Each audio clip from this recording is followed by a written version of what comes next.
the reasoning of GPT-3 is, I'd say, like, yeah, very good, probably at par with some young children. I would have expected that the hardest part would have been this one. Within 10 years, what progress we have done, I have a hard time believing that like we are not beyond halfway.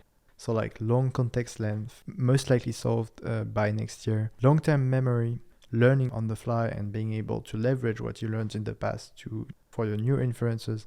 I expect this to be solved within 2 years. Coding AI, like superhuman coding AI, I expect this to also happen with like 60% chance within 2 years. The fact that at least most of the funders that are interested in alignment have long timelines is fairly bad. There's a non-trivial chance that we die basically because, as I said, the optimization under long timelines and short timelines are not exactly the same. The inside view. The inside view. The inside view. Simeon, you're the founder of EffiSciences and SaferAI, two organizations aiming to build aligned AI. And sometimes people introduce you as the AGI policy version of Conor Leahy. Most importantly, you've recently been tweeting a lot about short timelines. It's a pleasure to have you on the podcast. You're the first guest I have that is French.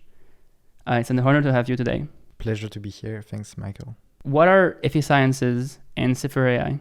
EffiSciences is a field building organization for AI alignment, which is aiming at basically taking people from top universities and if they want to work on AI alignment, empowering them and helping them doing that, and more generally helping them doing impactful research.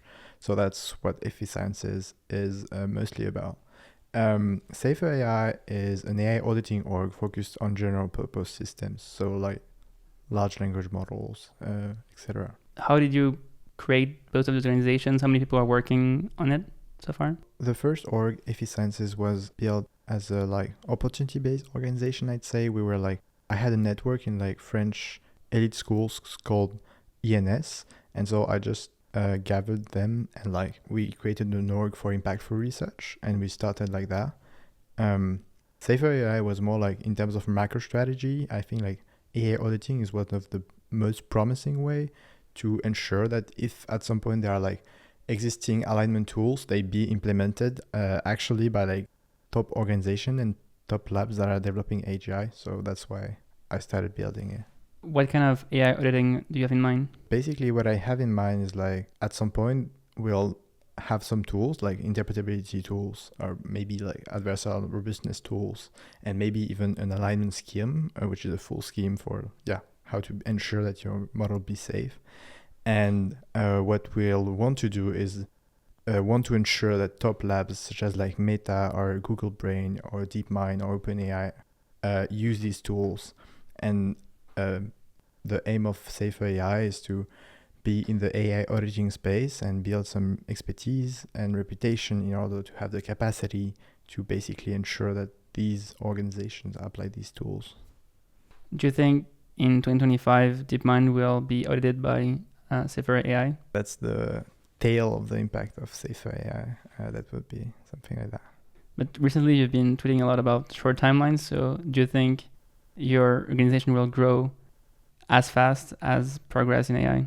So that's like conditional on fundraising, etc. But the aim is at least to grow in terms of impact at that pace. And I think, I think organizations can grow really fast in terms of impact if they take the right opportunities. And I think right now we're in this window where it's very feasible to push for more auditing, on general purpose systems. So we want to seize the opportunity. And the goal of your other organization, EffiSciences, is to spread efficiency and science and do some community building and outreach for AI organizations. So your goal is to grow the AI alignment movement and the EA movement to a reasonable size so we're able to solve it. The goal is certainly not to grow the EA movement. The goal is just like take important causes areas such as alignment indeed, but also biorisks or other cause areas, and bring talented people who have the required skills to work in these topics to work on these topics. And indeed, indeed, alignment is an important part of that, just because alignment is like, I think, hugely important, hugely urgent, and hugely neglected. So, how many people do you think needs to be working on alignments so that we solve alignment with a decent chance? I think that, in general, like significant fields of science are like 10K people. So I would expect that like 10K people would be kind of required. And the way I expect these 10K to split is like probably about 100 to 500 like people who are very insightful and generate many ideas, and probably 9K people who are like very talented in terms of engineering skills and who have the ability to do a lot of interpretability research and to implement the ideas of people. I know that people right now who have plenty of ideas, such as Chrysola, are like bottleneck by their engineering abilities. Why is Chrysola bottleneck in engineering? They cannot afford to hire more engineers at Anthropic? My understanding is that it's fairly hard to you need some middle management, which is technical, and that's very hard to find. And it's just like second order information I heard of it. How do you find more talented management? Do you just like need to hire people from Meta or other organizations? Yeah, the problem is that people in AI safety are usually pretty nerdy and not very like social skilled on average. So like I guess it's just pretty rare to have both people who are like good in AI safety and good enough to manage a team. And so like you just need to have the luck of having that intersection of like two tails or something like that. Your community building with EffiSciences will not be able to reach those people. You will reach more junior people, and those junior people will not, scale up fast enough. Actually, in as some of the first programs we launched as a bootcamp, there were like some super promising people. One in particular who was like super agentic and super good in AI and coding and maths, and also very into alignment. So I think that it's more something characteristic based than like experience based. Like it's definitely useful to have some experience to do some management, but if you're like charismatic, I think it helps a lot. And just need to receive some training probably to do it well. Your organization aims to do bootcamps and sometimes conferences to inform people about AI alignment, and you also aim to, in the bootcamps, to make people level up in AI alignment by sometimes doing the Richard Knows AGI Safety Fundamentals course. Have you had some success of people reaching some decent understanding of AI alignment after like a week or two doing the program? We're not exactly doing the AGISF, but something pretty close. Yeah, we definitely had some success. Like at the end of our bootcamps, people were pretty new at the high, at a pretty accurate level, a significant number of theories, just because we read like 3 hours per day, and like we basically asked them to read and present to each other some subparts like infrabayesianism, shard theory, etc. And so I think people reached good enough understanding to be quite worried and have some ideas about what could be the next steps to contribute in the field, etc. What's the good next step? So it depends. If you're a very theoretical math guy diving into like infrabayesianism or things like that, if you're a very conceptual person, probably read a lot of the literature, try to kind of generate ideas, get a better inside view. A better inside view is very good. Way to get a better inside view is to listen to this podcast. Okay. Thanks a lot for the auto promotion. And the third thing is just like upskilling programming massively for people who are more interested in interpretability. We have an incubator at the end of this bootcamps, which is aimed at providing these paths with some mentoring for people who want to keep going. Who are the mentors? The mentors are PhDs or are the people who are providing the programs. That is to say, someone who's really good at coding for applied people, and a researcher from Oxford Brookes who's called Bogdan Yunutsestea. And the goal is to convert, or at least target people from top universities. So your network is mostly in France, but at the end of the day, the goal would be to reach top universities in the entire world. So maybe the next step is the US. Yeah, so not necessarily only top universities, anywhere where there are like people who are able to contribute from like CS and maths usually. And yeah, we want to expand in alignment, but not only in that, to other countries where there are other orgs who are interested in these same topics. So we are probably going to launch some collaborations with some US universities indeed pretty soon. How different it is from the community building efforts that were launched in Stanford or MIT recently? So at MIT at least it's fairly similar. We came up with ideas pretty independently, but like it's basically the same things, except that we are doing a bootcamp that basically mixes theoretical stuff and applied technical skills. And currently others are not doing that. I think it's pretty good because to have someone who's good at alignment and who doesn't go to work in capabilities or only instrumentally, you need two things. You need that he be convinced about the theoretical worries on alignment, and you need that he be able to contribute technically. And so we basically designed a bootcamp which is pretty good at doing sufficiently both so that they can afterwards do projects and be motivated by alignment and still technically move forward. So we've mentioned multiple times alignment and capabilities. I think most people listening to this will not know what is alignment or have a vague definition of it. How would you define alignment quickly? The easy version is like an AI is aligned if like it does what its operator wants it to do.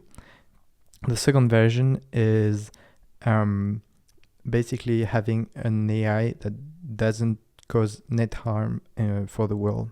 So it's more defined in terms of consequences. Yes, and that matters a lot because like you can have huge misuses if you just have the first definition of alignment. And there's this problem that once people have an AGI, a personal AGI, like they can probably kill hundreds of thousands of people if they want to, especially if not everyone has an AGI. And so like you need to manage by some mechanisms this kind of asymmetry of powers between those who have one and those who haven't. Wait, you don't have your personal AGI? Yeah, I'm so sorry. I'm old school. I still have the iPhone 6. So when do you think we'll be able to have our personal AGIs? It's super hard because the world post AGI is a big mess. Like you suddenly have someone who has so much more power than everyone else that like everything is conditioned on what this person wants to do with it. So there's a huge variance on what will happen after that point. But like if I just have to say something very vague, I'd say like, okay, it's likely that like within 5 years, in the best case scenarios, there'll be some democratization of AGI tools. And so like, yeah, probably 5 years after AGI, and this condition on my timelines is like 2032 or something like this.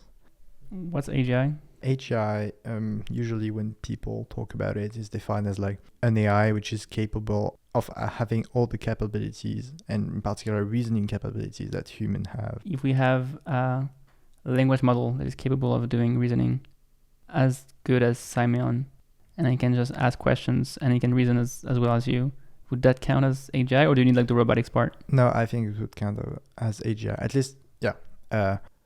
Maybe some people would disagree, but I think that the part of general, which refers to modalities, is not super interesting because it's not what matters. Like everything that makes human much more powerful than other animals is nothing physical, not even image. It's just like their ability to build things and to reason and to have conceptual views on the world.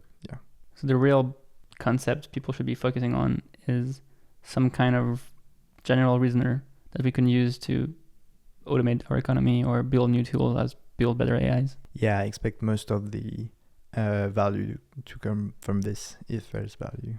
You've been tweeting a lot about GPT-4 as well. Yeah, I tweeted a bit on it. So you've done some polls trying to ask what kind of capabilities GPT-4 would have. Do you think it will be able to do some reasoning? I mean, GPT-3 is able to do some reasoning, so that's a trivial question asked as is. In GPT-3, what's interesting here is that like he was very good at doing a wide range of reasoning. What he's not super good at is like going in depth in terms of reasoning. So basically, one interesting behavior is like if you ask it a question and there is an obvious argument and a not very obvious argument, he will first state the obvious argument, but even if you ask it for another argument, he will keep repeating that, for instance. And so there's this kind of limited depth of reasoning that GPT-3 currently has. And I expect scaling to solve partly that. So I expect GPT-4 to be less than with that regard and to be able to manipulate different concepts of different importance with, and weighing them pretty well, but still not forgetting them. So it's the idea that basically if we're able to have a debate with GPT-3, it will give the most probable answer, or maybe if we say we're talking to some smart debater, it will do the most obvious smart argument, but will not be able to follow up with the second best argument and the third best argument. Yeah, that's basically the idea. But even RLHF models, like reinforcement learning using human feedback models, who are not specifically optimized to maximize the likelihood of the words they found in the training distribution, they still have this behavior, which is like just they favor a lot more the key arguments and forget a bit about sub-arguments, even if you prompt them to say these sub-arguments. Isn't that a good thing at the end? Because if humans were able to just like give the key arguments, we'd have a much shorter debates and not like record 2 hours of podcast. Yeah, I guess probably, but I mean, for general reasoning, you probably need to have this ability to anticipate like more subtle arguments that can have second order consequences, to weigh things and come up with good strategies. It's kind of ironical that you're saying this because you've done some very quick takes on Twitter about short timelines. And instead of developing all your arguments, you just gave like quick takes that were under 280 characters. That's right. I'm optimizing the Twitter constraints. Why are you optimizing the Twitter constraints? Because Twitter is just like the optimal way of communicating for me. I often have like plenty of ideas and I'd love to have some quick feedback on them. And Twitter is like the optimal way to do that. When you tweeted about short timelines, what was the feedback you got? I guess I got fairly interesting arguments from some people. Like that's like 10% of answers, and then like 90% is like, I don't know, not super interesting arguments or comments, or yeah. Do you remember any of the arguments that were interesting? I think there was something. So there was an argument from Peter Wilderford that caused me to go more in depth into Ajay Kotra's report, which is a report on that basically tries to compute conditional on like amounts of compute you have at each state. When is it most likely to have a TAI, transformative AI? So I don't remember what she uses, but usually TAI is defined economically. So it says something like you have a 50% increase in GDP the first year, and then a doubling over the next year or something like this. Probably not exactly that, but I think she possibly describes it as the same impact as the Industrial Revolution. Yeah. Like kind of an easier, maybe more messy definition. Yeah. And I guess this thing you said is like a possible consequence of this. So you've been tweeting about short timelines. What do people mean when they say short? Is it 5 years, 2 years, 20 years? So personally, I mean something like less than 2030. In 7 years? Yeah, 7 years basically. And I think, this kind of makes sense because there are like pretty different optimizations between like 5 to 7 years, maybe even to 10 years, and like 20 and more years. What do you mean by optimization? So what I mean is that like if you want to try to solve alignment under short timelines is very different than like solving alignment under long timelines. The governance dynamics and like the landscape of AGI development will not look the same. Your strategy must be much more relying on existing actors and existing resources. You can't afford to like lose time if you're in the short timelines, etc. How would people lose time? Just by doing stuff that takes time, takes like decades, like regulations? I think on governance, there are like a few things. The first is like, changing government, changing like affecting regulation, policy, etc. takes huge amounts of time. So like these are pretty useless probably under like 5 years timeline basically. Another thing that goes in that direction is that like governments currently are not involved in the AGI race, and like but in 15 years they will probably be. So right now you probably don't want to spend too many resources on government, and you want to focus a lot more your resources on corporate governance and ensure that like within the main labs that are developing AGI, people are taking this risk seriously and they have heard about it and they know the arguments, and they will take any signal seriously. So that's for on the governance side. That's I'd say the main these are the main differences. On the alignment side, what it changes is that you will optimize for very different scenarios. So for instance, I think that the ideal alignment solution is a theoretical solution that maybe involves something like infrabayesianism, which is a mathematical framework that try to like characterize things on like reinforcement learning agents to be potentially able to bound what are the type of behaviors they take. And I think that basically these frameworks are doomed in the 5 years timeline. Like you probably can't build a math theory which is sufficiently strong in 5 years, but in the 15 years timelines they are much more stronger. And on the other hand, like ML safety kind of stuff like adversarial robustness, Trojan attacks, interpretability, all this is like a lot more interesting for 5 years optimization, because in the worlds where like AGI is 5 years away, you want to optimize for the scenarios where you have a chance to solve alignment. And if alignment is an engineering problem, then like you should focus on these scenarios and then like on ML safety and very applied stuff. How confident are you that we can just like solve AI alignment, all the technical problems, versus solving the problem, or at least like buying some time through AI governance measures? I think unfortunately we probably need both. I don't know if giving a probability would make a lot of sense. Like there's a really high variance because currently there are very few stakeholders, and basically any stakeholder's big move can change a lot the landscape. But yeah, I'd say that it's probably something feasible. And the 5 years timeline, what is costly is time. So like we really need to like buy as much time as possible. So like potentially try to talk to actors that are racing right now and try to make that they race less. Just like go and ask China, hey, can you go less fast? Can you just like slow down so we can build AGI align faster than you? Yeah, basically. When you look at the field, like most of the huge things that happen come from a few labs. And so, you could probably, if these labs were putting more of their resources into alignment, you could just like, it would slightly slow down the race, and it would be hugely beneficial for alignment. So how do we convince them to agree on this? I guess the first thing is just like make the arguments. The problem you have with alignment is that like it's a very tough problem, and you have a lot of inferential steps to go from like, oh, AGI will be cool, to like, oh, actually AGI can be bad. And so I would expect most people to not be able to do most of the a lot of the arguments.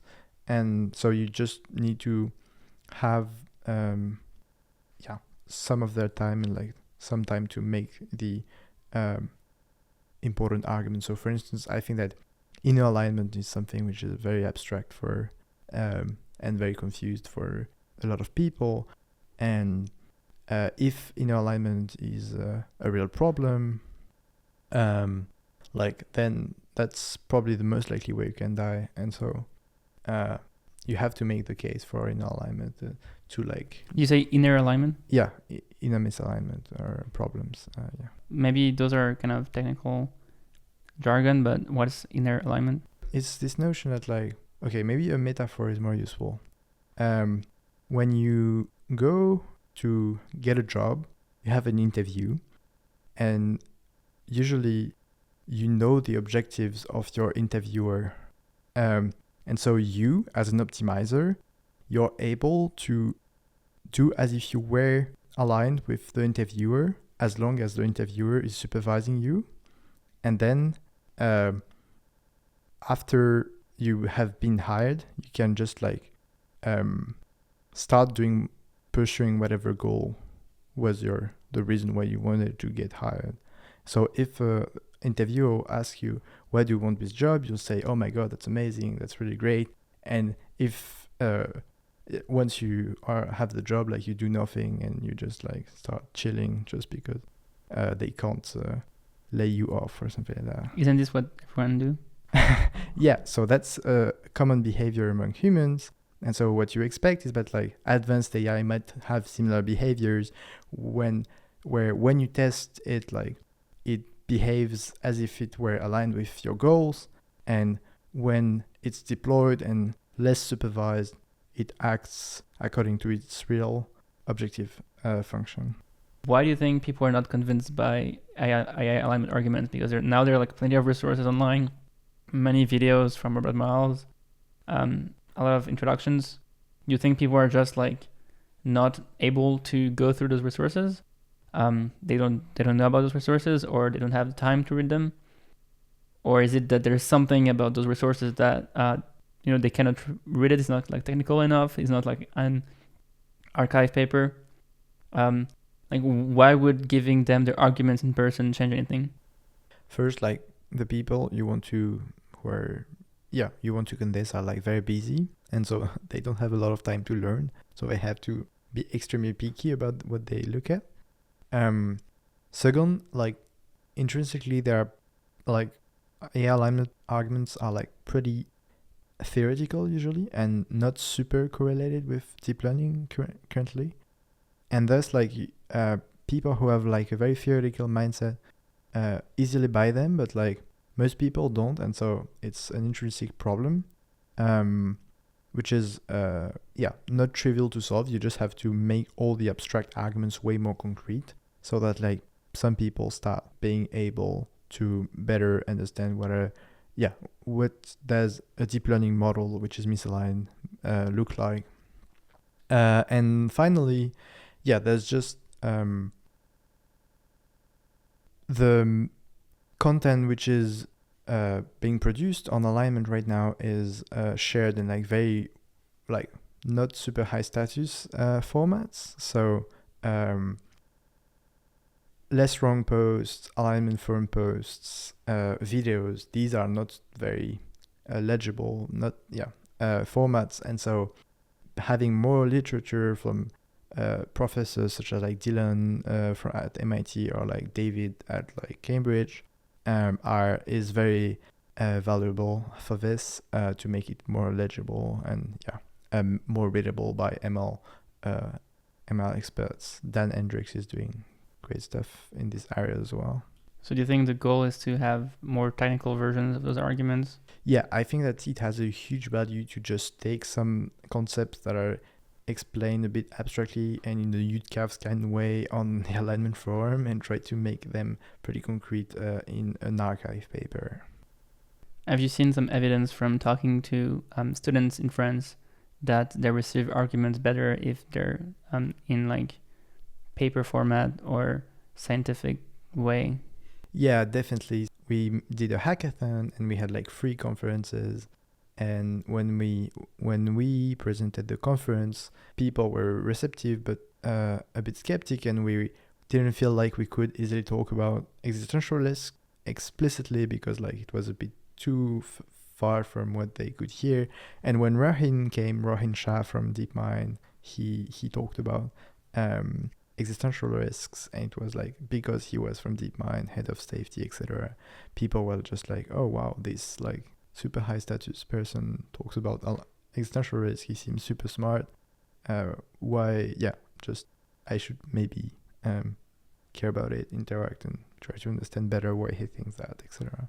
So the bottleneck is finding more people that are head of some like teams at some Yeah, like prestigious companies, and then we just like, can you go and give some talks at some hackathon? Yeah, something like that. And like also papers and just like things that are serious.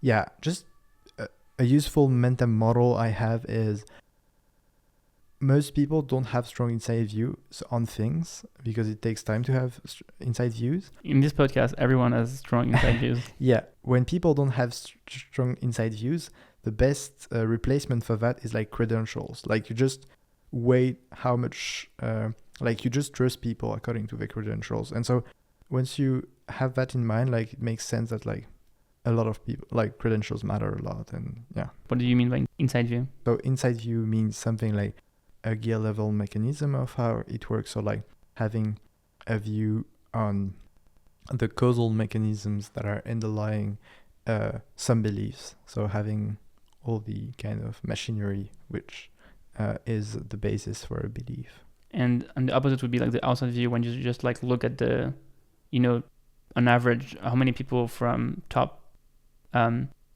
institutions say through things compared to like the average person in the street. And you say like, according to the outside view, if you just like do numbers, this person from the street is like probably wrong. Yeah. So the outside view is more, comparing with other things, having like much arguments are coming from the outside world, the outer world. And so the idea is that basically students by default would just like have an idea of someone by doing those like averages and being like, oh, on average, someone from the head of safety at DeepMind says something through. Yeah, so basically it's costly to have some specific like some full models of something. And so by default, what you do is just you take the model, you take the what someone says for granted, and you just include it in your model, but you don't have underlying mechanisms. I'm trying to get a better underlying understanding of what's happening in the mechanism of Simon's brain. And I don't really know how you manage to have short timelines right now, because I've known you for maybe 3 or 4 years now. And at the beginning, you didn't really consider AI alignment to be like a huge issue. And maybe your timelines were 20, 30 years. I don't know. There was no AGI Ecotra report at that time. But right now, you're one of the person who has the shortest timeline on the planet. What made you update? So yeah, at first I was into climate change. So I think my timeline was just like unspecified. And then like I got more into AI and like heard more the arguments. And in particular, what changed, I think, was I looked a lot more at the empirical literature. So got a lot more views on how fast the things were happening, how surprised I was at the pace of progress. So I guess that was the beginning of like me caring about timelines. So you were surprised at how surprised you were?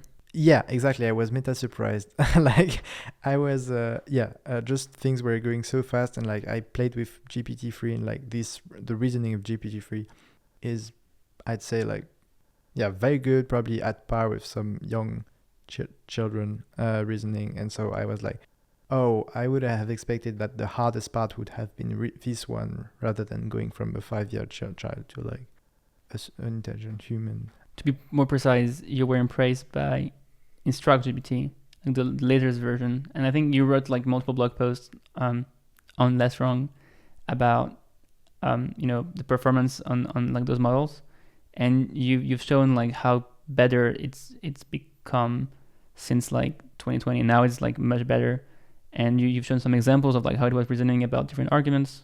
So was this the moment when you decided that you would just like have the highest impact in the short timeline scenario?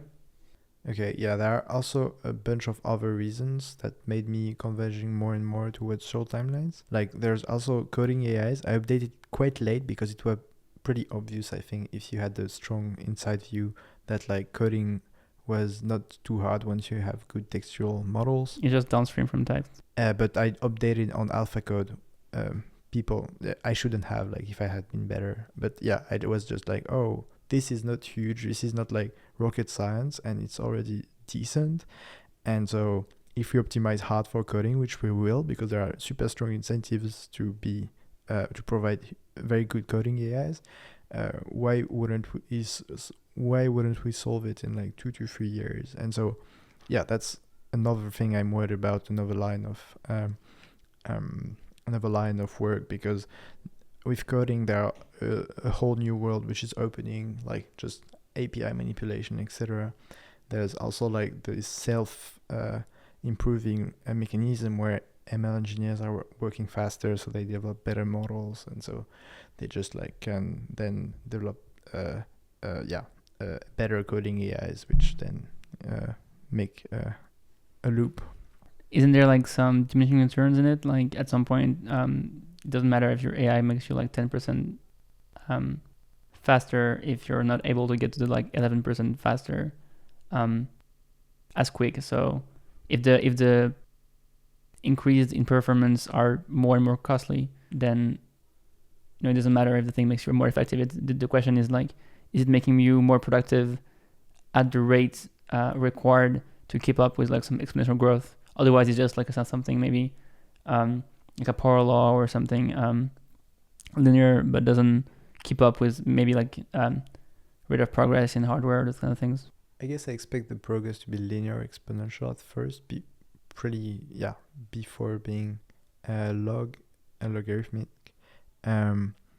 And yeah, I just think that engineering will likely remain a bottleneck as long as we're in the scale paradigm, as long as like most of the progress comes from bigger things. You don't think we have enough talented engineers in the world? No.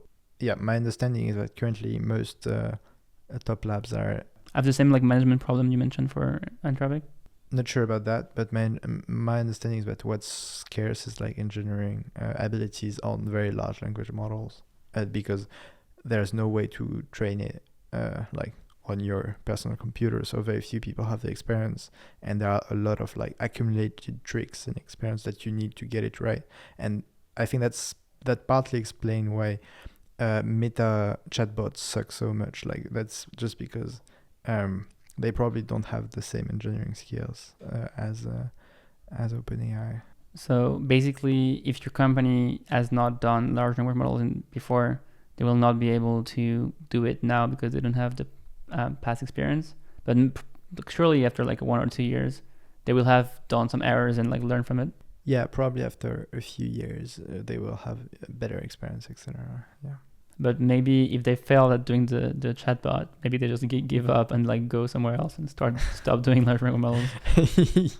Yeah, maybe. On top of just like coding AIs and large language models, you've also updated because of how we could plug in RL on top of large language models, or like entire systems of large language models. Quite recently, like a few months ago, I updated on fast takeoff and on a bunch of things. What's fast takeoff? So fast takeoff is this notion that you might have at some point a new learning mechanism that basically makes that suddenly the model became able to like learn on the fly from the internet, for instance, like straight reading something he understands it perfectly and just like includes it in its model of the world, and thus like it suddenly creates an asymptotic like improvement of your capability. So you go from like a pretty straight line, a pretty straight improvement, and then boom, suddenly you have a inflection point, and you just go like in the singularity type scenario with something which is like much smarter on a very small amount of time. So what happens is just like is able to self-improve, or it just like has a huge peak of performance across all tasks? If you get a new learning mechanism, you just get so much more from each single data you've seen so far that like just suddenly you have a whole new lot of capabilities that make you going from like probably subhumans to superhuman potentially. That's the best example of this is like when you go from genetic like genes as a learning mechanism to like culture, you increase so much like the pace at which you learn that like it just like it's a game changer, and that's probably why humans were much more powerful than apes is because they developed this cultural mechanism, which is a much faster learning algorithm. So the idea for systems of large language models is that they're going to have this kind of culture that humans have, and they will be able to just like exchange some information very quickly, and thus like have this like group or collective intelligence. I don't have a certainty on the fact that you can't learn a lot just by exchanging prompts at fast pace. Models already have this mechanism of like in context learning, and so if you had a like long enough context length, you could just have like 100 of models that are like interacting with some models that are specialized in subtasks, some that are involved in like information gathering, others that are summarizing the information, and that way you may like be able to learn pretty quickly and like to like interact with the internet and get more experience, more data, iterate, have some models that like generate some proposals, let's say of planning, for instance, another one that evaluates and that says, oh, this is bad and you should improve, etc. And yeah, I'm slightly worried that this can be a very fast learning mechanism. Wasn't this the mechanism described in Comprehensive AI Services by Eric Drexler? I'm not sure because I don't think he was thinking about language models in particular. Language models are a sub-case of this. Potentially, I don't have in mind very clearly what he was describing. My understanding is that he was describing like narrow AIs that were interacting to build a bigger thing. Like large language model will keep being pretty general, but just if you make them interact, I wonder whether you can't have a new learning mechanism. So what we've seen so far is that it costs a lot of money to train a large language model, and possibly the front runner will have their model that they train. Possibly they will deploy it in different ways to do inference, maybe for some API. So we will have probably like the same model deployed in, so it will not be like some kind of culture of like different actors that will have like some kind of diversity, but mostly for me to be like the first person to develop something close to AGI will maybe make copies of it, but it will be like the same thing, right? Yeah, so in the context you described, yes, that's right. But the way I envision it is like when you have a model which is pretty good, when you train a model, it takes a lot more compute to train than to do inferences. And so when you train a model, you can do instances of like 10 to 100 versions of this model. And so what you can do is potentially like fine tune some sub models on some specific stuff and like just create the system where the model call itself iteratively to do some tasks that are more complex than just one inference can allow to do. The team of language models is able to code by some like teamwork. Yeah, exactly. Like you can like everyone develops like sub components. Do you have any like paper for this, or is it like mostly like your intuitions? It's intuitions, but recently there were things that were moving in that direction, such as basically you have this strong intuition that like evaluating something is way easier than generating it on average. And so you might have a model which is capable at evaluating whether a claim is racist or not racist, for instance, but a model which is not capable of not generating not racist things. And so you can basically have your two models, one generates, the other evaluates, and then you improve the generated model with the evaluation from the evaluator. And basically you can imagine this mechanism deployed like for a very wide range of tasks. So it's similar to what we had with like augmented cognition from Paul Cristiano, where you have like some supervisor that creates other copies. So another reason why I think people are getting more and more bullish about short timelines is that there's massive investments, right? We haven't yet seen the investment stop or reach some like asymptotic limit, and we're still like much lower than what GDP allows us. So is this one of the reasons why you think we might get AGI in 2025? So maybe bear markets will change that, but I think that typically Alphabet, like Google, could probably scale their models by 3 orders of magnitude over a few years, like probably 3 years, just because they can throw like 10 billion if they want on a single training run, if they think it's likely to lead to AGI. Could they just like, get 10 billion in cash or? Okay. I'm not like 100% confident. I'm a 60%, but like I think they have 100 million. There's this myth, maybe not myth, but they have 100 billion that they can put basically wherever they want. If they invest that much money into just like scaling current language models, we could get something that is much better at reasoning than GPT-3 or maybe GPT-4.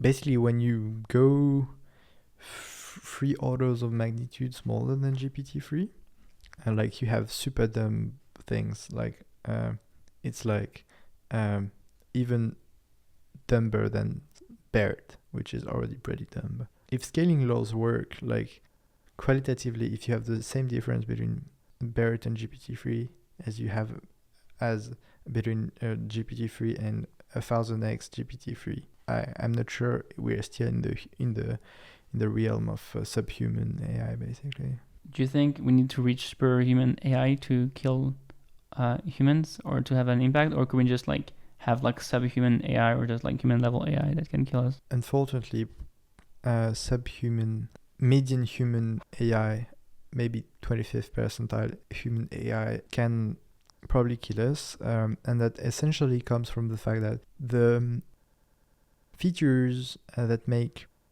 AI much more powerful than humans is not only that you can like train something more intelligent, it's that you can literally copy paste it. So like if I could imagine I could take Michael and copy paste him 1,000 times, we wouldn't need any more podcasters. We could just like literally have thousands of podcasts all around the world and like have the best podcaster everywhere, and that would just be so much more powerful than needing to retrain a human during 20 years every time to get a new podcaster, right?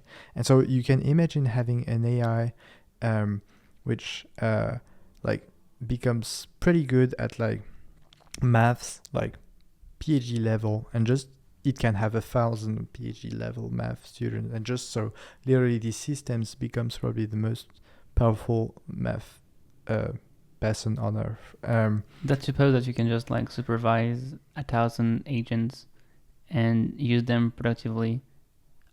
I'm not sure if you can just like become 100x smarter by just like creating 1,000 copies of yourself, and if it's not even like tractable in terms of compute. You can probably, as we're describing, like we can probably, if you're in the realm of large language models, you can probably prompt them, right, to do some certain tasks, and like you can just like distribute like the tasks to 1,000 models via prompting. So that assumes like the tasks are somehow parallelizable or can be distributed more efficiently, and I think it's not true for most tasks. Like if I give you some like hard equation, I don't think being able to split yourself in 1,000 copies of yourself. I think you will be able to do some search, which is pretty distributed. I think that you will need some synthesis at some point, and maybe there exists certainly there exist math things such as that, like the single system which has to synthesize information must be beyond certain level of intelligence. But I think that like splitting help for basically any type of search you might want to do. Is search the answer for most problems? Yeah, a search is basically like a good AGI is like search, good planning, and execute on it, basically. Well, I would argue that you need good algorithms as well. If you just have a lot of search, but the problem scales exponentially, then you cannot get an exponentially high number of copies of yourself. Like if you're trying to solve like a Travelman's problem or something like NP complete, then you need to do something smarter than search. Yeah, no, by search I mean a very large class of algorithms. I don't mean like dumb search. I mean like you can search very intelligently. So for instance, like better RL algorithms such as like alpha tensor are just like just better at doing search in a smart way, like not exploring too many branches of the tree. Was Alpha Tensor a big update for you? No, it wasn't an update at all because it was a narrow system, just a bit better than AlphaGo, but no, it wasn't really an update. Like, I mean, it's Alpha Tensor is the thing that does matrix multiplication. Yeah. I mean, it's like, it's a more interesting problem, but like, and like they developed a bunch of sub components that were very interesting, but it doesn't seem like a push towards AGI particularly. It just shows that you can get some algorithmic improvements in how much compute you use, and I think matrix multiplication is kind of the core of what is used for deep learning. So even for this like core thing, we can still make it more efficient. And of course, there's like some nuances here, and like how practical it would be to like implement this in practice, but it still shows some evidence of like, yes, AI could help us with those kind of basic things. So when we talk about updating, we talk about updating your timelines, updating your models. We've been talking a lot about AGI, but I guess most people want to know what's your 10% chance of AGI, 50% chance of AGI, or 90% chance of AGI. So if you have those numbers in mind, or maybe I think most interestingly would be like how you reason about those things. Could you give us like your 10%, 50%, 90% chance of it happening for both AGI, formative AI, if it's any different?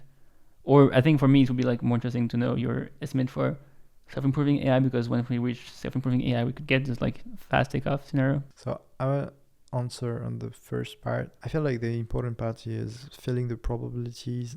So I don't know, you may have heard about these calibration tests that allow you to feel a bit better what means what.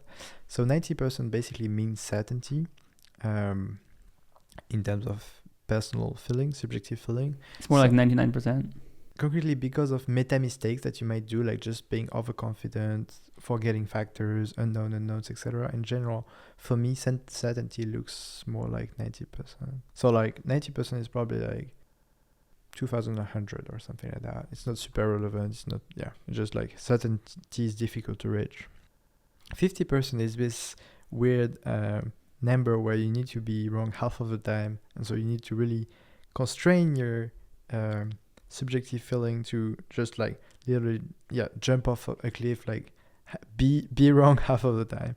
And what my subjective feeling plus arguments look like for this is before 2030 basically, mostly because of the things I said, and also because when I just like look at the pace of deep learning, like within 10 years what progress we have done, I have a hard time believing that like we are not like beyond halfway of the path to AGI.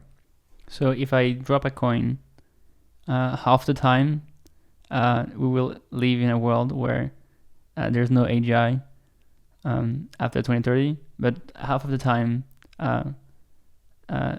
every time it drops on like heads, there's AGI before 2030. Yeah. So in the next 7 years, there's AGI.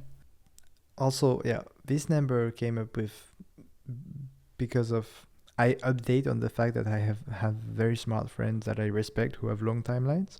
My own strong inside view is probably even shorter than that. It's the perfect podcast to talk about your strong inside view. When I just try to forecast capabilities and when I try to think concretely about what is the weakest thing that can potentially take over the world, I'm more around 2025 basically. Mostly because basically in 2 years, right? Because we're at the end of 2022. Free. We're at the end of 2022, so 2025 will... Oh, you mean like the end of 2025? A few years. The main reasons is basically I think that text is enough to have a system which is capable of taking over the world if it wants to. And I think that most of the problems that are unsolved will get solved probably in the next few years on text. So like long context length, that's something people are working on. I expect it to be most likely solved by next year. Long-term memory, like having learning from on the fly and being able to leverage what you learned in the past for your new inferences. I expect this to be solved within 2 years. coding AI, like superhuman coding AI. I expect this to also happen with like 60% chance within 2 years. Why 2 years? I guess mostly because there's a lot of investment right now in coding AIs. There are strong incentives to get it right, as I said earlier, and Just having like more money thrown at the problem could solve it. So you're like, this is conditional on Yeah. scaling being all you need for coding. I feel like it's quite often that like when you have the V1 in deep learning and people try hard, it takes a few years to solve. That's like we haven't started scaling a lot models on coding. We haven't tried chinchilla optimal scaling laws. We haven't tried RL yet, at least on the biggest models. So there are a bunch of like fruits around that people will pick, and I expect these to have a very a non-trivial chance. So I say 60% of and allowing to become a superhuman. Also, I think that coding is fairly good because it has two properties. One is you can verify whether it's true or false pretty easily. So it seems feasible to build RL rewards for this. So it seems feasible to do RL, which is usually what allows models to become superhuman. And there's a bunch of data, like there's GitHub, which allows to reach a fairly good base level. And so I expect that the combination of the two have a non-trivial chance to lead to superhuman coding AIs within 2 years. You said something about people not having tried RL. I would disagree. I think people know about RL. No, RL on coding. At the same time. RL on coding, yes.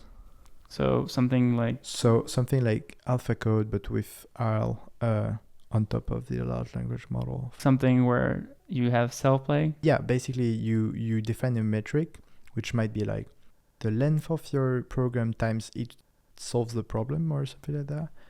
Like you try to define the well-specified reward and make it like iterate on programs very fast. And Don't you think people have already tried something about GitHub? Like Microsoft has the entire GitHub data. Don't you think like OpenAI is already trained on the entirety of GitHub? No, sure. Even AlphaCode, I think, have been trained on GitHub. It's just like... Maybe they're just like the private also code on GitHub. Yeah, it's just like they haven't scaled as much models using GitHub. They haven't tried to do RL on top of these models. Or maybe it doesn't work, and that would be good news. Do you have any like paper you've seen about using RL to build better coding models, or is it like mostly like intuition for now? Mostly intuition for now, I think. We haven't talked about 10%. So what's your 10% chance of AGI? Probably 2024 or something like that. Because you said something about 90% being certainty, but 10% is the opposite of certainty. So you're like almost certain that it doesn't happen before end of 2024. Not almost certain here, but yeah. Because the denegation, you're 90% of denegation, right? Yeah, but the biases, like cognitive biases that you need to include in your mental model of how you should predict things are not symmetric. So if I tell you what's the 90% chance of not having AGI? Yeah, that looks... I'm tempted to say more like 2023, but I think it's more 2024. Okay, so end of 2023 and beginning of 2024. Something like that. A year and a few months. Yeah. Hopefully, after this podcast, you'll be able to bet at 1 to 10 odds with a lot of people and maybe make some money. I hope no, because if you make money, then it's gonna be like if you win, then it's like. I wish I don't win. Yeah. Do you think there's any way to extract money from having short timelines, just like investing in stocks? Probably, if you were super confident, like if you had 90%, you would take huge loans, stuff like that. Well, you don't need to be extra confident because you're talking about something in the range of like 1 or 5 years. Loans are like, mortgages are like 30 years. Yeah, that's right. You could probably also short certain stocks and long other stocks. So like you could probably short stocks that rely on labor a lot, like that sell labor, for instance, or things like that. And you could probably long stocks that involve compute or... But maybe the stocks that involve labor that will only go down once you automate most jobs, and this will take more time than the capacity of automating all jobs. So the time it takes from having some AGI to like actually like deploying this AGI to automate everyone is just like there's like a lag, right? There are so strong incentives to be better that like I don't expect it to take ages. I just think that what might happen is like there will be at first a few orgs that might implement like AI managers or things like that, and it will work much better, and so people will start implementing that, and just those who don't just die. The other concept is transformative AI. Do you think it's basically the same timeline, or is it a different concept? It's a different concept, but I don't think it helps a lot. I think it's probably similar timelines. It's also because like it's not clear what's the effect of more of a lot more R&D on growth. Like it's more fuzzy because you have this additional step in your model. So yeah, I don't like this concept that much. So you don't think there's like additional growth from having better AI that could help you reshape the economy or having higher growth rate of GDP? It's just pretty unclear because it depends a lot on your measure of inflation, and like basically when you start like having a lot of R&D, like prices of everything will go down super fast, and so like depending on how you measure inflation, you might count a lot of growth or not a lot of growth. Isn't there like a measure that like takes into account inflation? And yeah, but basically this measure like it relies on what you count as inflation and what you don't count as inflation, and that's what is fuzzy. Like what's progress and versus what's improvement of the product versus what's just increase of price or decrease of price. If we just measure it as like percent of our economy that is like automated by AI, you think it's a good definition? Like if it's like basically like 90% of our economy. Yeah, I guess that's probably much less fuzzy. Yeah. And do you think this would be basically the same time as AGI, or it will like happen later because of the problems we mentioned on like actually deploying the models? Probably later, that's right. Yeah. I also think that it's a distraction for when you're concerned about existential risk, because it's not so good proxy. Like you might be super good at doing research and thus causing transformative AI, but being unable to take over the world just because you're not general enough. So alpha tensor, for instance, I think is some evidence that you can build models that are fairly good locally and that can have like a significant impact, but not being general. And on the other hand, like you might have very general models that just are power seeking, etc., but are not good enough yet to do some Einstein level research. So you're mostly interested in artificial power seeking intelligence, so those models that could like have goals to grab more power, grab more resources. And in your opinion, this is the thing that we should look after, not just like general, but are they motivated to grab more resources, or like have some planning where they could just like see the different paths to achieve a goal through different actions? Yeah, I think, I found that concept most useful to focus my attention on what most matters. And when you try to think about this, you try to think about like, you start to think about what are the minimal skills that are required to be power seeking. So you need like be stronger than humanity if you want to be power seeking successfully at scale. You need to be good at planning. You need to be agentic somehow, so like comfortable taking actions and executing them well, and being comfortable in a world out of distribution.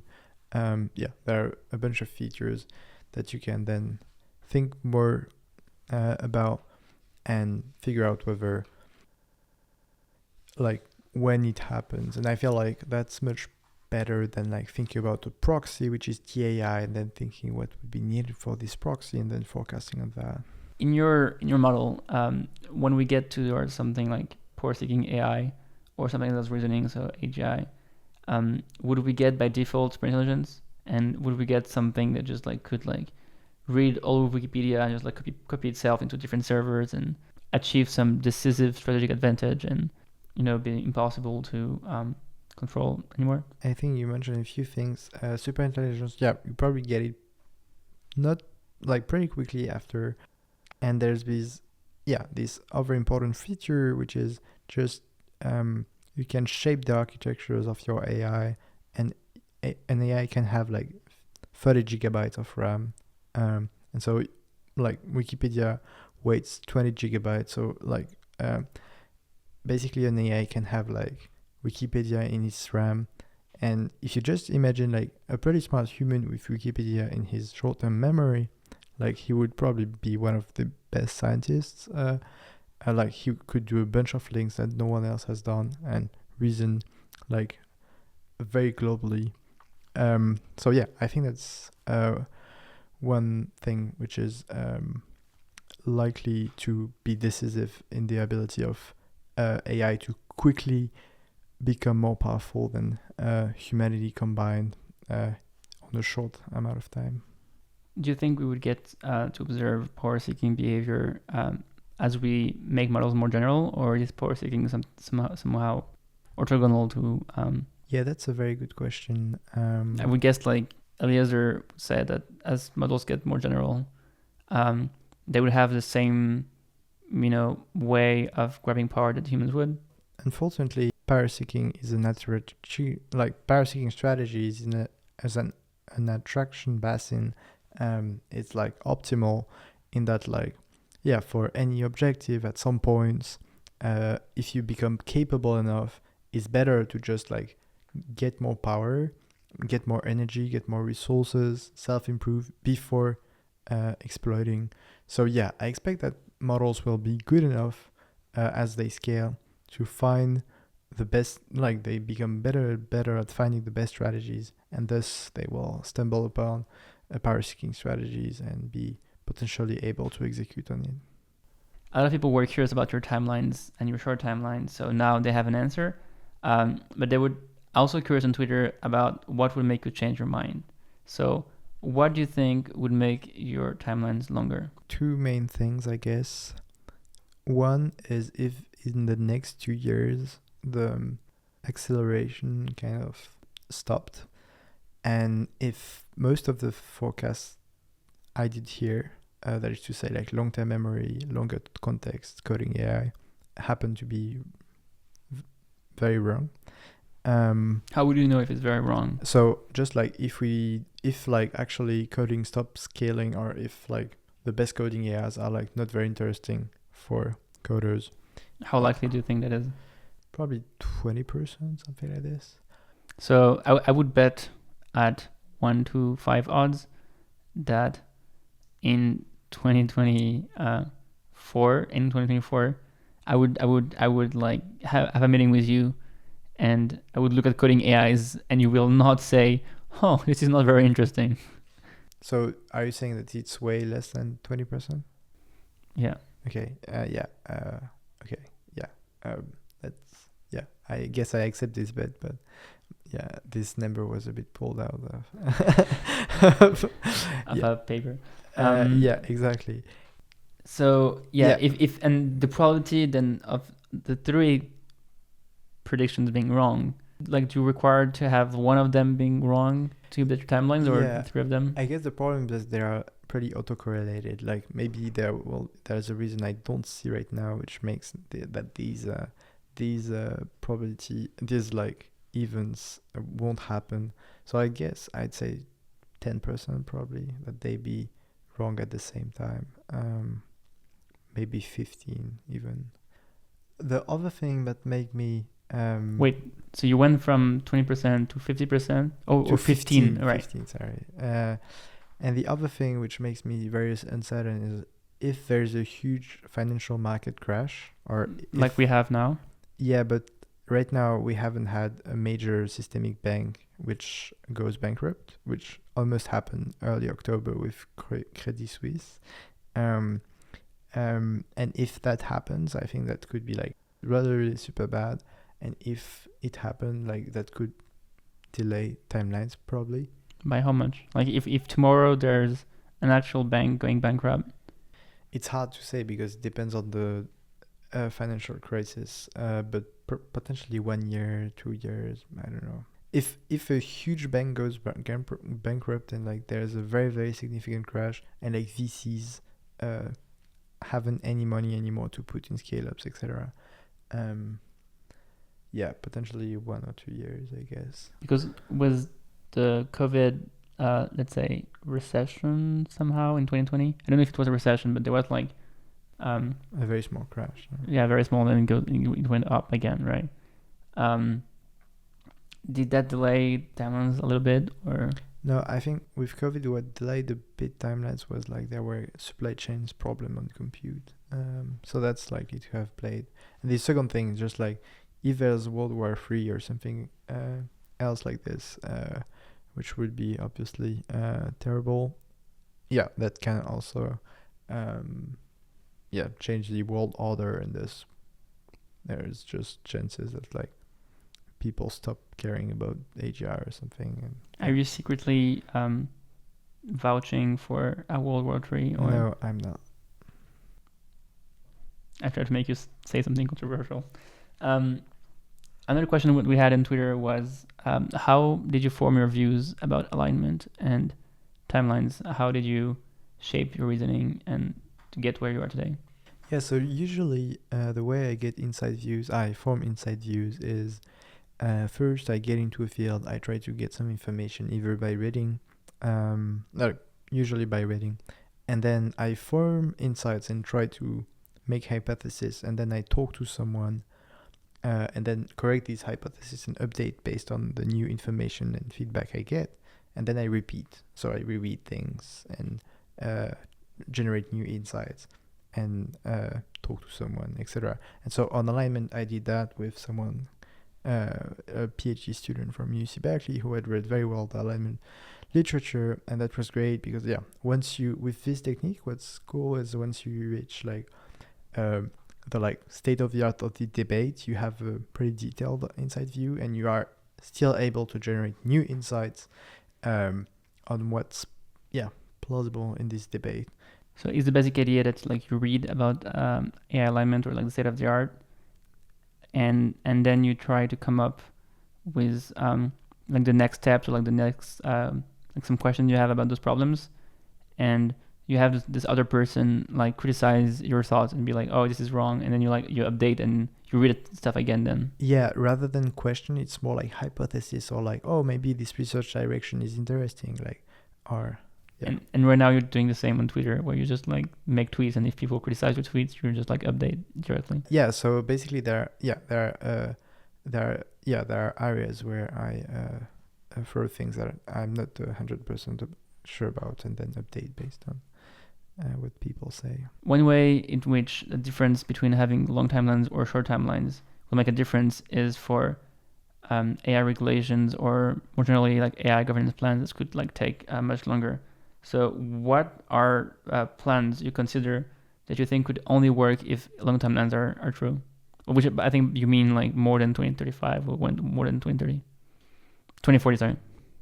What's hard about long timelines is that governments are probably in the race.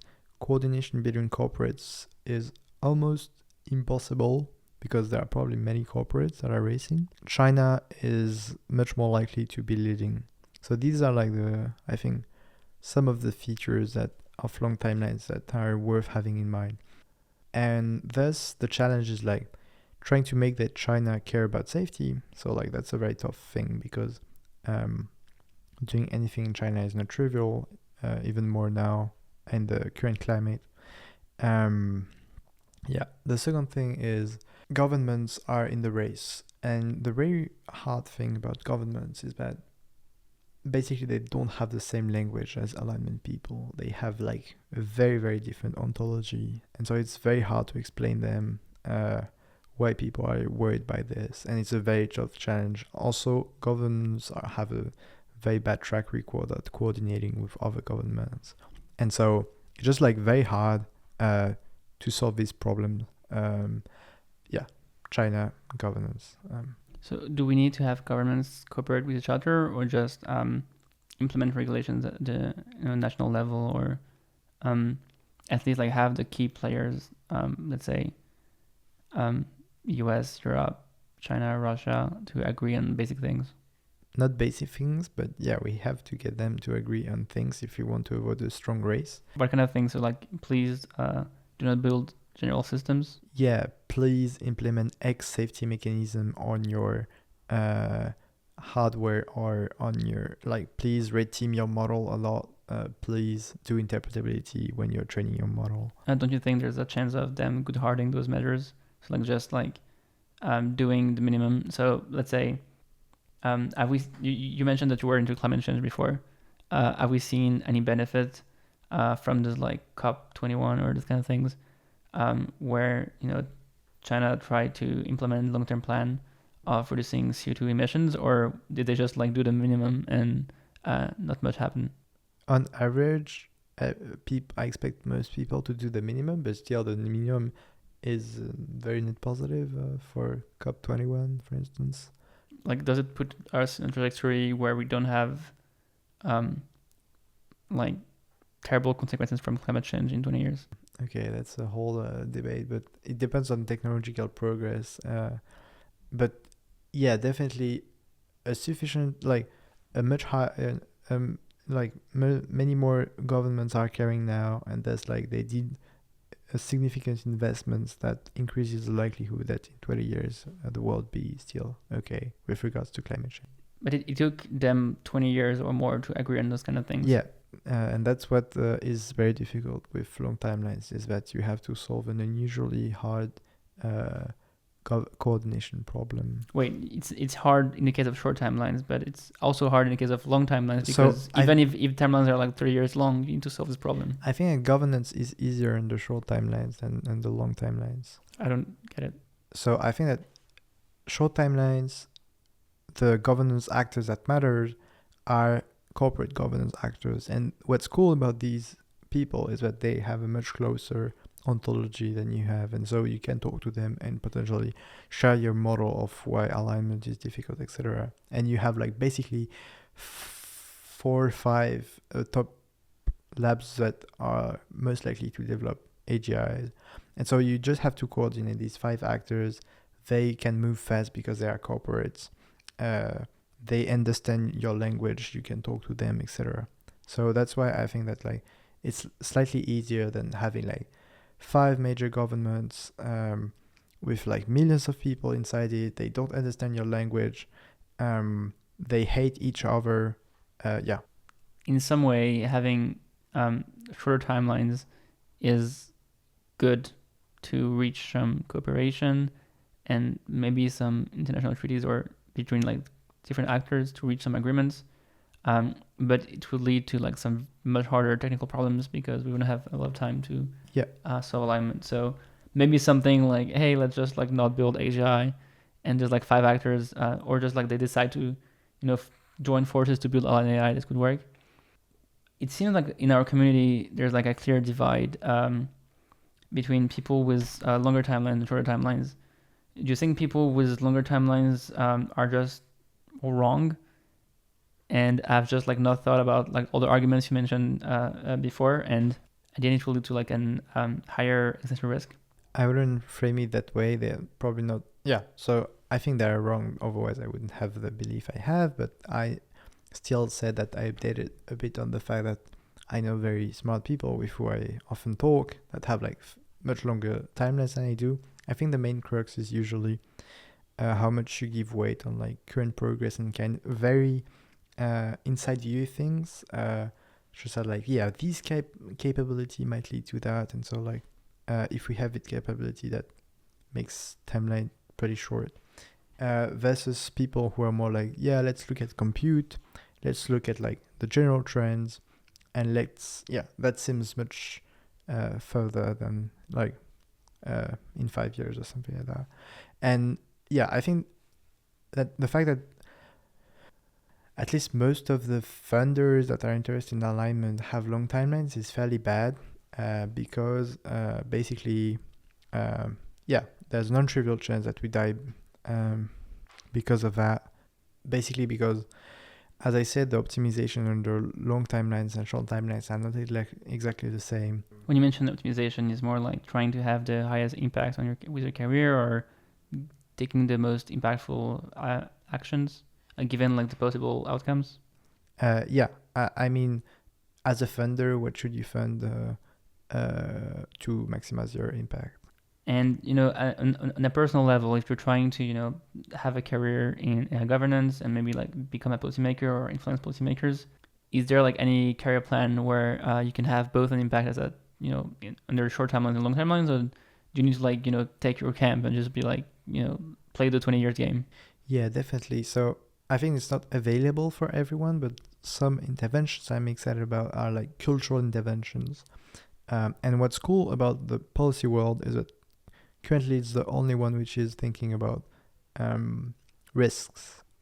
Because there's the NIST risk management framework, which is in the risk management framework which is being developed for AI, and there's the EU AI Act, which is a regulation piece to regulate AI.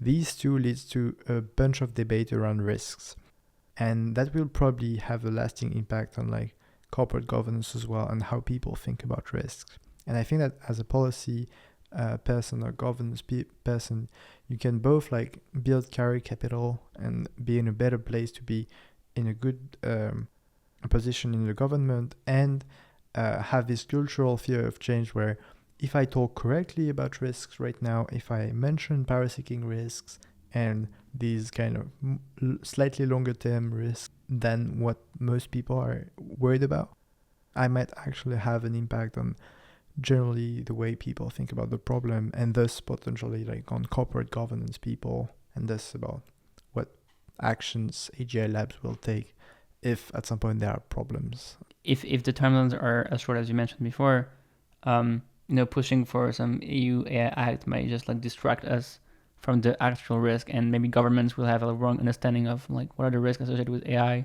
not understand the existential threats. And if we try to convince them later from like some more existential risk, they'll be like, oh no, I don't understand. Like this, people are concerned about other things.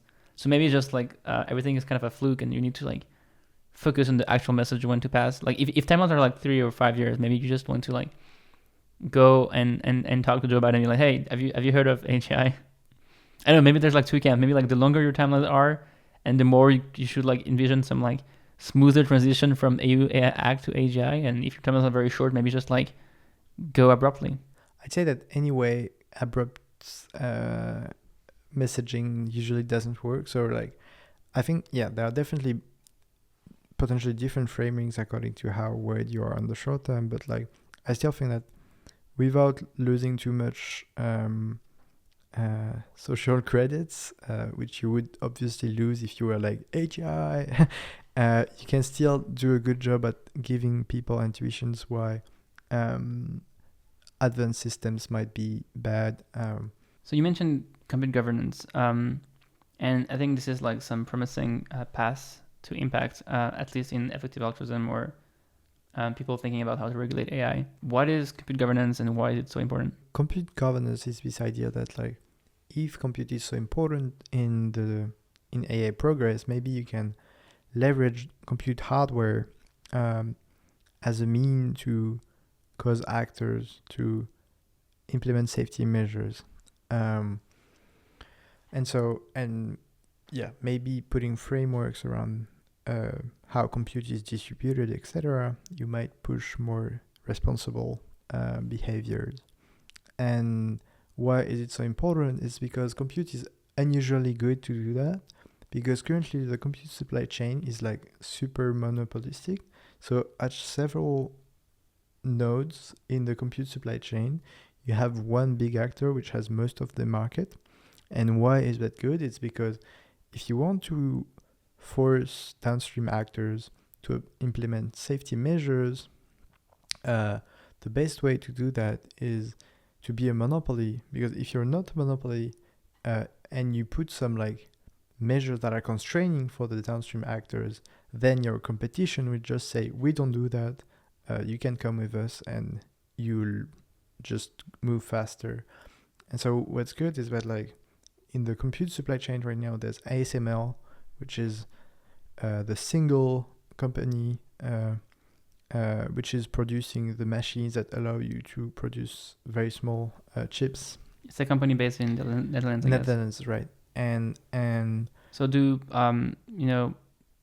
like manufacturers in China use products from ASML? yeah, definitely. It was even the biggest customer from ASML.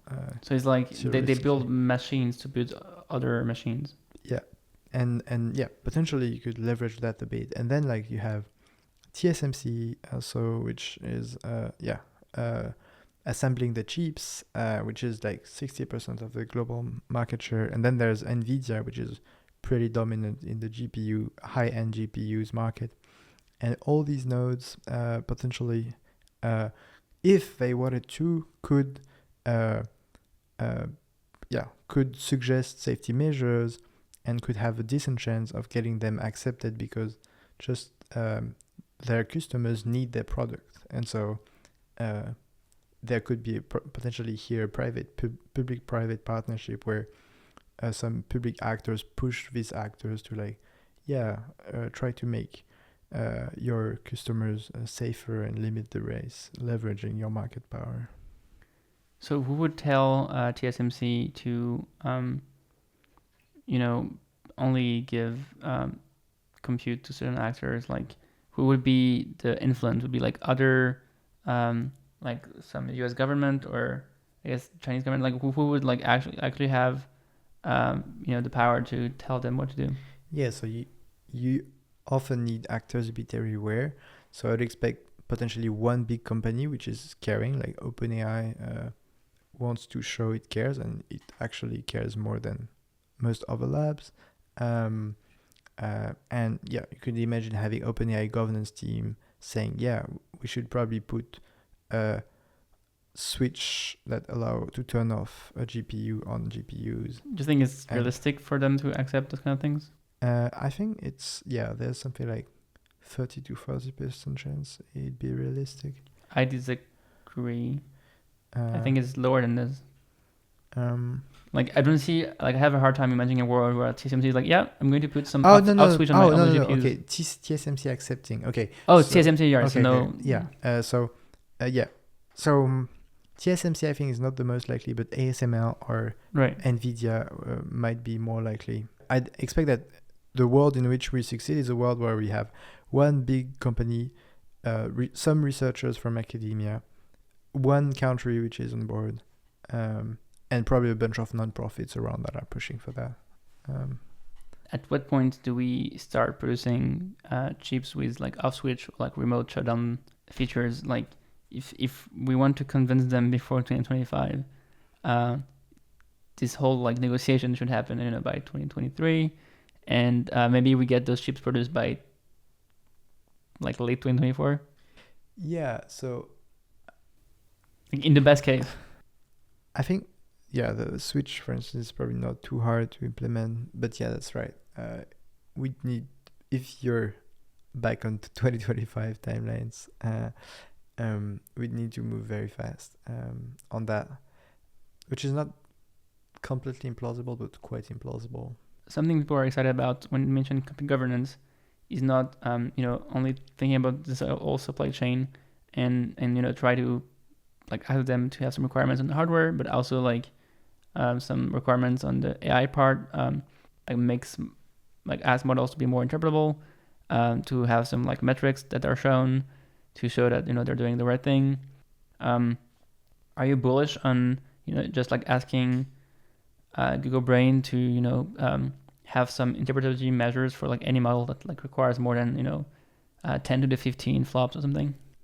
That's definitely something I'm quite bullish on. So as you said, you define probably a level of compute, and above that it could become a norm to like run a bunch of additional safety tests compared to what we do.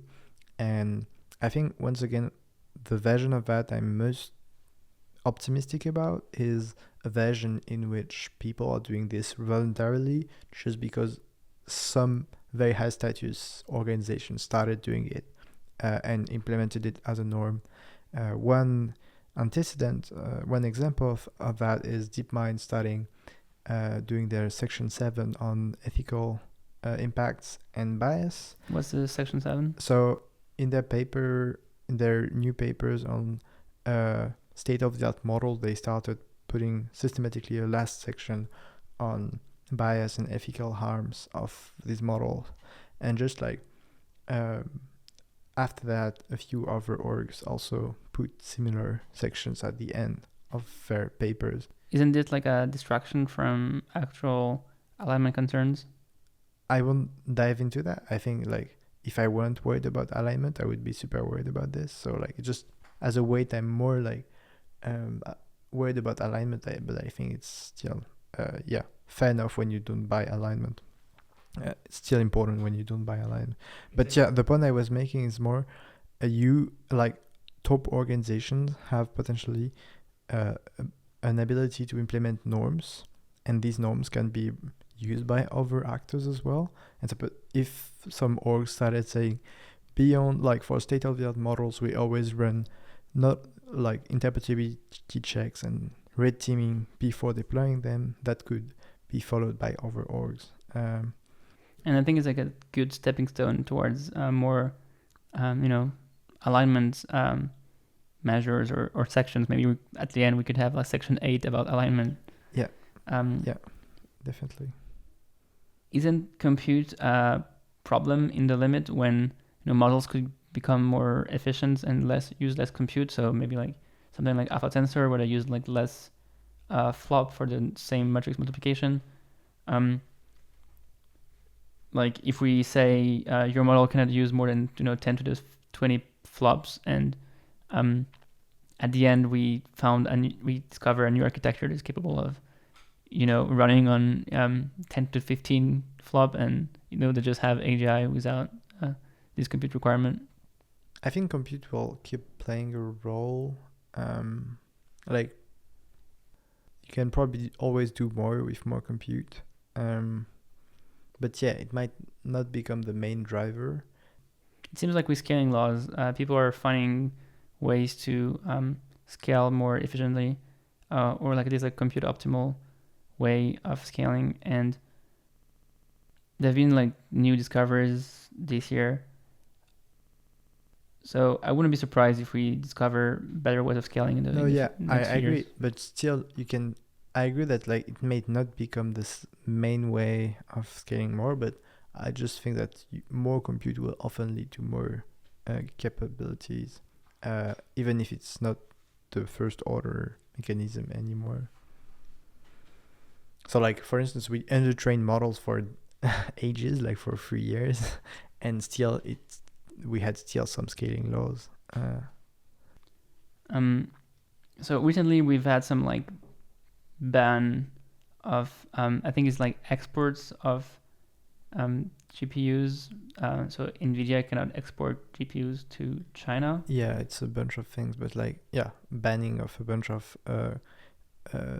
semiconductor critical elements, plus American employees are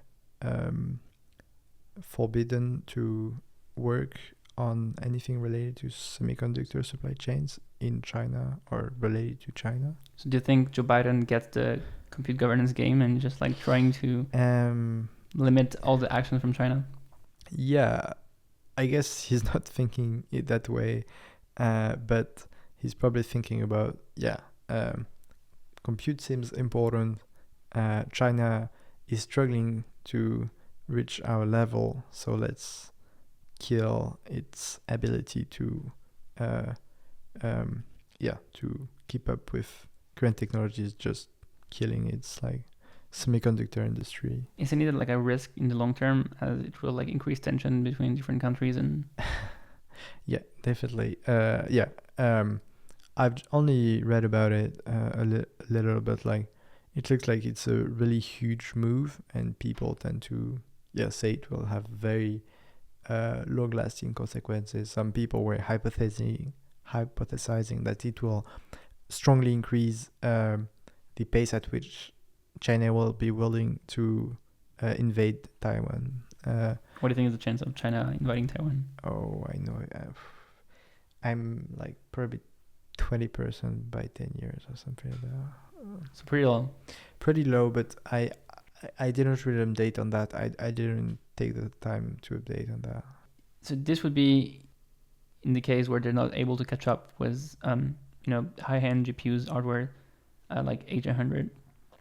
Do you think there's a way in which they could still get H100 from other distributors, or build their own, or maybe just like buy other hardware? Like I think Huawei has this like Ascend and 110 that is comparable to maybe like older GPUs. Yeah, my understanding is that it will be very hard because of the properties I mentioned. That is to say that ASML is a monopoly. It's in Western countries.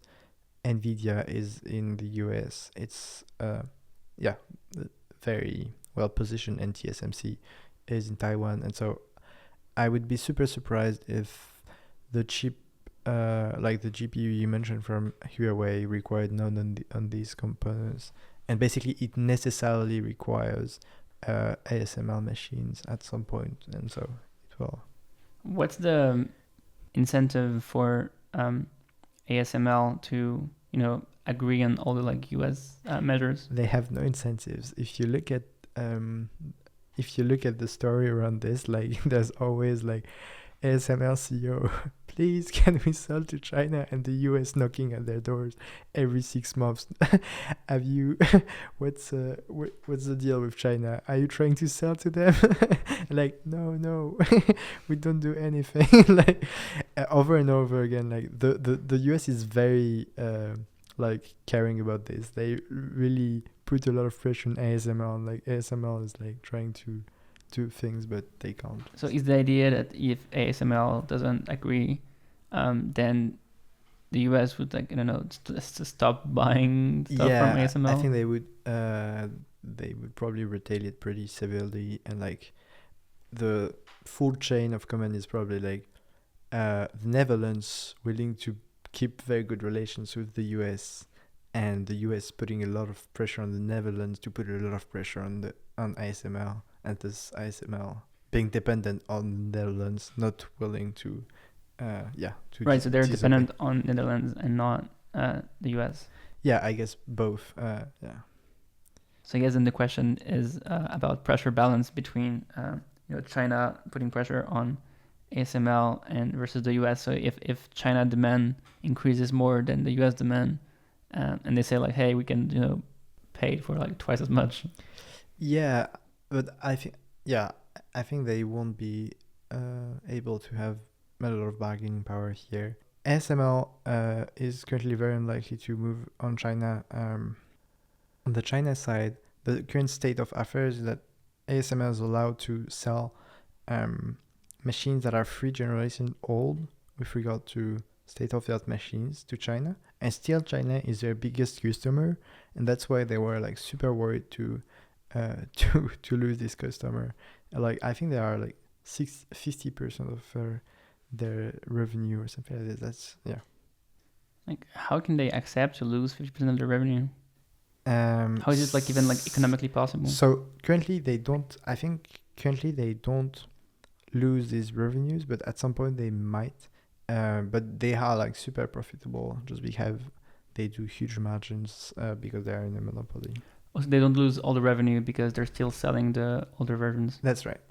Since those new measures from the US, people have been getting more excited about compute governance and AI governance in general. The other kind of intervention we discussed as well is just like doing AI alignment research to make sure that our systems are more aligned, and those governance projects are just like buying us more time, or making sure like the correct actors are in the lead. Other interventions include having more people interested in AI alignment, maybe through watching some podcasts or at some universities. And you've decided to do those like community building or just like spreading AI alignment ideas through like AI auditing or the bootcamps. Why do you think this is the most like high expected value thing to do, and like why do you decide to do it? yeah, I distinguish like cultural interventions on existing actors and more like field building. Both were like very neglected, I think. We haven't tried hard to share like the arguments in an understandable way, convincing way. And so I'm just very excited. I think we should try much harder to like share this idea with existing actors, existing stakeholders, and also bring more people in the field and ensure that like people who are likely to work in deep learning have heard about this and have take it seriously. So that's why I'm working in these two areas. What would it look like if people in deep learning like are taking it seriously? Like, would they like transition career? Because you can just like buy the arguments, but not want to just like change your career. Like, there's not enough, jobs, or like the market is not efficient in like a way where you can just like quit your DeepMind job and get the same pay at some like alignment or like directly. I think 50% of the people who were into our bootcamp will likely work in a work related to alignment. I think that's very optimistic. I don't think it is. I just think it's will strongly decrease with the marginal bootcamps, because here we just pick the low-hanging fruits of people who are both super altruistic, very motivated by the topic, and good enough in maths and CS to go in alignment. So yeah, we had 25 people in the bootcamp, and I think that about 12 of them will likely work in alignment. I think that will be decreasing marginal returns, so the next bootcamps will be less promising than this one. But I just found that like people are happy to engage, like people who are curious are happy to engage with the topic, and like understand what might be right, what might be wrong. And a bunch of people, especially who go in research, are like thinking deeply about how to do good. And so if you provide them with like some ways that seem to be both interesting and impactful to work, they will probably take it. So is the idea that we just like need to give them like opportunities in terms of learning and credentials and money? Yes, definitely. So why people go at DeepMind? Because it's exciting, because there's money, there's a good work environment, and there are other good people. I think it's pretty hard to achieve all those like 3 goals at the same time. I think it's feasible. Like, it's just like we could have the money. Like, alignment problems are usually fairly interesting. I guess the problem is that there's no revenue. I think the problem is that there's like no way of generating revenue through alignments. But DeepMind wanted to become a non-profit, right? Like, DeepMind is not optimizing for revenue. You can have funders and there are funders who pay a lot of money. But it will be less than the AGI companies that show like that they can build products that would have like a huge impact, right? So the funding situation, if you do like a non-profit, would be, much worse than if you're just like creating AGI. Yeah, I agree that it's not as good, but like DeepMind is the biggest lab by far, and its expenses are like 1 billion a year.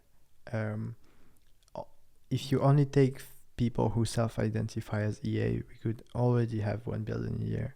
And if you take like additional people who may be interested, you can probably reach more. So maybe the idea is that they've proven that they could, be useful for Google, and they're part of Google, and they've done this like work on AlphaFold and other things where they've proven to be like profitable in some way. If they were just like doing like weird AGI research that had no impact in the world whatsoever, they would like not be able to spend $1 billion. Not profitable, but yeah, they have still like 700 million net loss or something like that. But yeah, they are expected to become useful on the long run. But what I mean is that if you care about the like foundations and big funds are optimizing for getting as much impact as possible, and so if you optimize for that, like why couldn't you spend something of the size of the magnitude of what Google is spending on DeepMind if you had the talent? So do you imagine Sam Bankman-Fried investing $1 billion in these like new alignment companies that would just like recruit a bunch of high-end deep learning engineers? Yeah, I would love that he does that pretty quickly. Like, you can't do that overnight, but like, if you give 100 million to a company and they do well, then you can give a billion. Are you creating this company?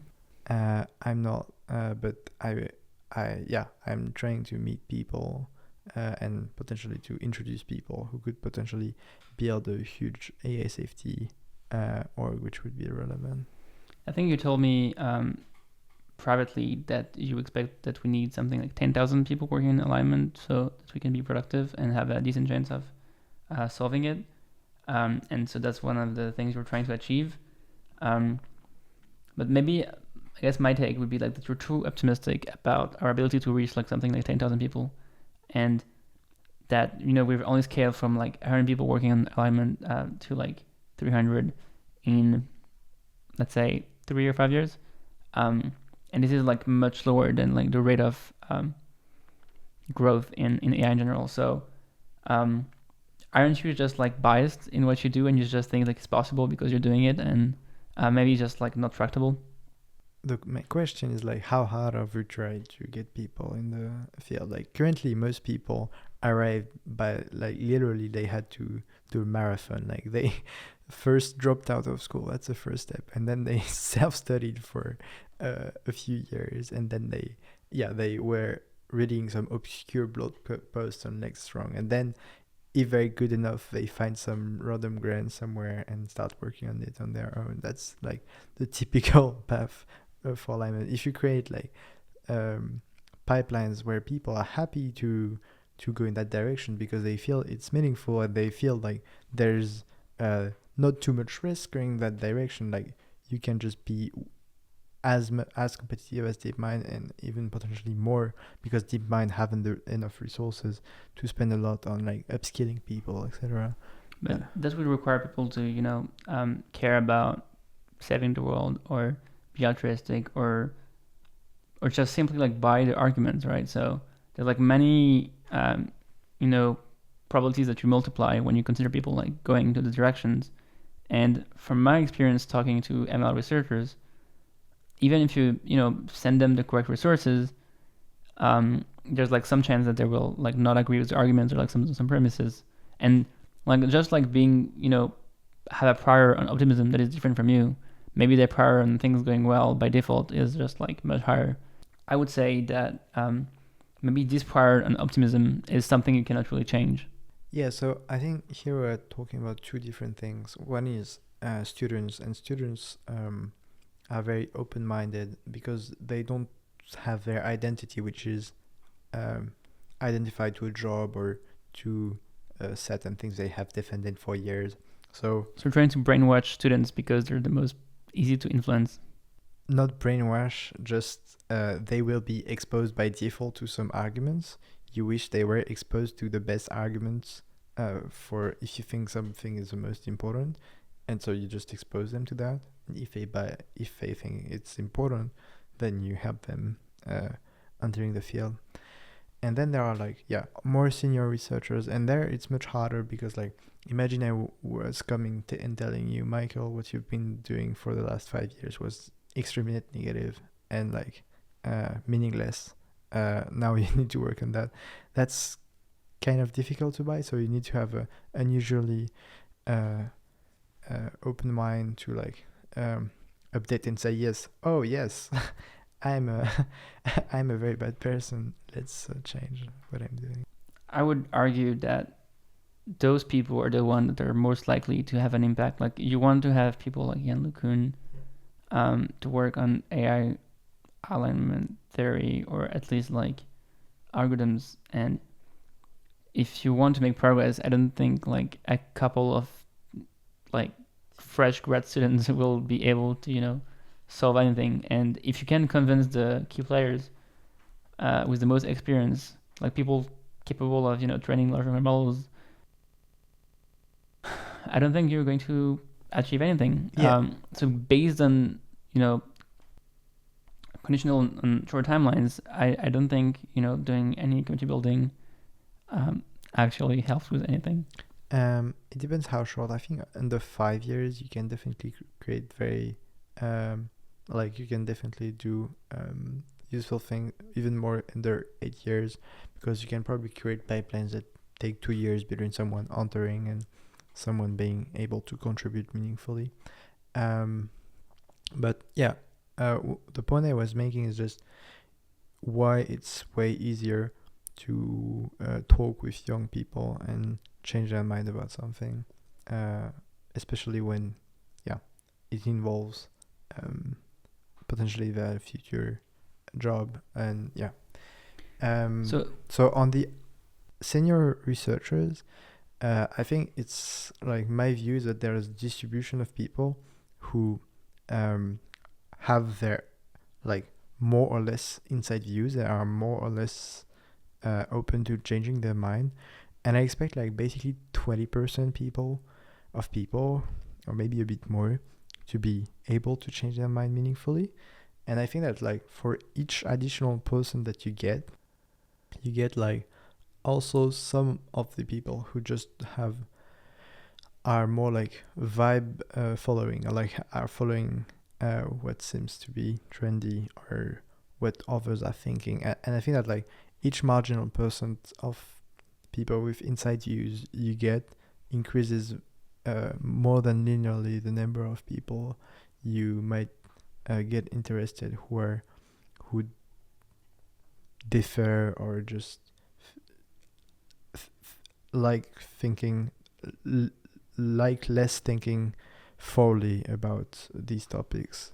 So it's the idea that basically if you start with the people who change their minds quickly, that can like reason from first principles, then you will have like other people who are just following, and those people will come if you have like a critical mass of people, similar to what happened with climate change. Yeah. Some theories predict that when most people have heard of these arguments, and like the elite or the people who were like actually think carefully about things had the same belief about climate change, then like we reached a critical mass of like everyone following the movement. Yeah, exactly. So you mentioned that like half of the people in some of your bootcamps were thinking about changing their career towards more like alignment-ish jobs. Yeah, more were thinking about this, but just I expect half to end up actually doing it. How did you measure that? Like, did you just like give a feedback and be like, hey, how likely are you to just change your career? Yeah, so I guess the best proxy seems to be after the bootcamp how motivated they were and like keep doing projects on alignment and keep upskilling, etc. And currently there are about 15 of them who are upskilling, 16 probably. I think that among these, most will end up doing something in the field. Don't you think there's like some like sample bias problem where, as you said, it was like only like 25 people and this doesn't scale because you just select like very, very altruistic people? Yeah, definitely. And that's why I think it's way more promising to do one such bootcamp in most countries than 10 such bootcamps in one country, because there are super strong decreasing marginal non-returns. But I think that basically in every new place you do this bootcamp, you'll probably find a bunch of people who are both super motivated, super good, and just willing to update on some arguments. So do we just like copy a new Siméon Campos in different country with like a perfect voice transcription for the new language, or do we just like train new people to do it? Yeah, the plan is to train new people to do it and to share the recipe. I would say that is not as easy as you think to convince people of AI alignment. I've run some speed up in Paris, train and convince them of some arguments, and even like after coming like 10 times, they would just like still don't buy fully the probability of existential risk. Robert Miles on YouTube have explained all the core concepts to millions of people. Yet we've only reached something like 300 people working on the problem at best. Don't you think it would be like way harder for you to just like explain the arguments than Robert Miles? Like, aren't you worse than? Pardon.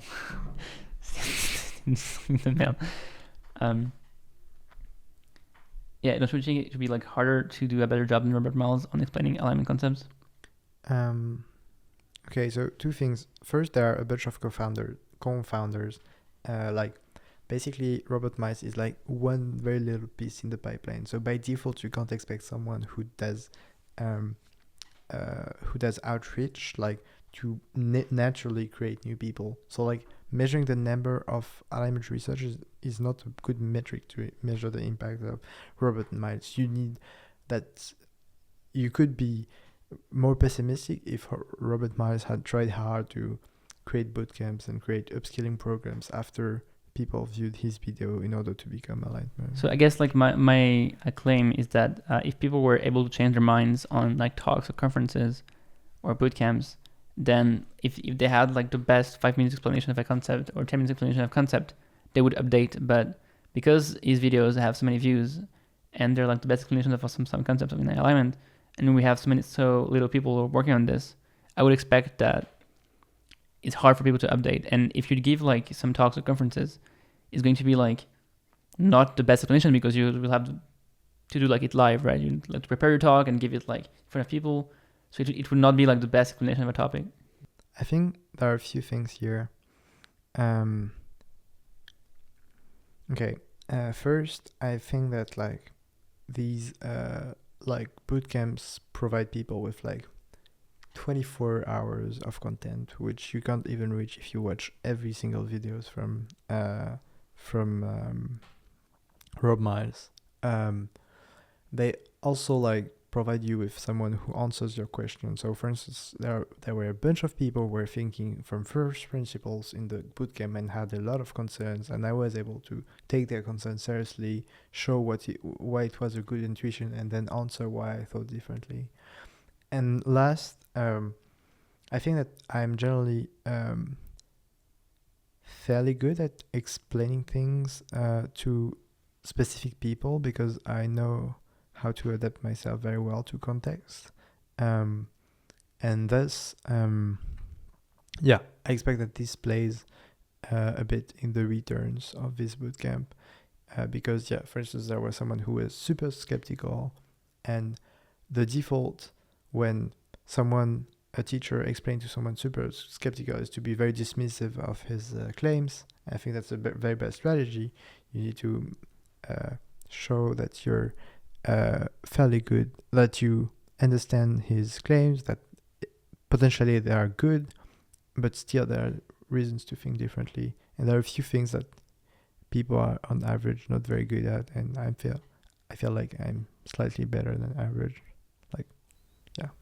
So there's a way of saying things to people that require being in person and saying that they're correct to have certain beliefs, but like there is like some bias in their reasoning, or there's a way in which they could think better, and so there's like a way of talking to people that you think is better in person.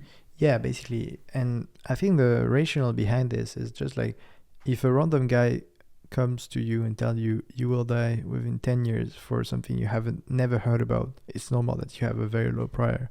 So you have a bunch of objections that are more or less good objections, and explaining why they're good intuitively given the level of knowledge of the person is like a good way to build a trust relationship, because I first came through these steps before buying the alignment problem. And it's just like accepting that people may have these objections and not being dismissive with regards to them. And that's mostly allowed, I think, by one-to-one interaction and by a certain attention to these things. So you just like come and say like, oh yeah, I've been here before, I know it sounds weird, and you show your higher status as a student from one of the most prestigious universities in France, and you're like, I'm the same as you guys, but here's a cool argument. Yeah, so let's be more concrete, because here it's more, it's a bit too abstract. For instance, there was a person who was like really strongly reasoning from first principles, and she was very skeptical about inner alignment, and the default behavior of some others teachers of the bootcamp was to be super dismissive. No, you don't understand because you haven't learned enough, etc. And no, actually what I emphasized is that all my uncertainties about like inner alignment and why it was very fuzzy, and why actually on large language models it was not trivial to build a story where you have something with online training that suddenly turns deceptive, etc. And then like I still think that this asymptotic trend of like just being a planner on the long term is kind of optimal for a maximizer, led me to believe that at some point we would reach that point of meta optimization.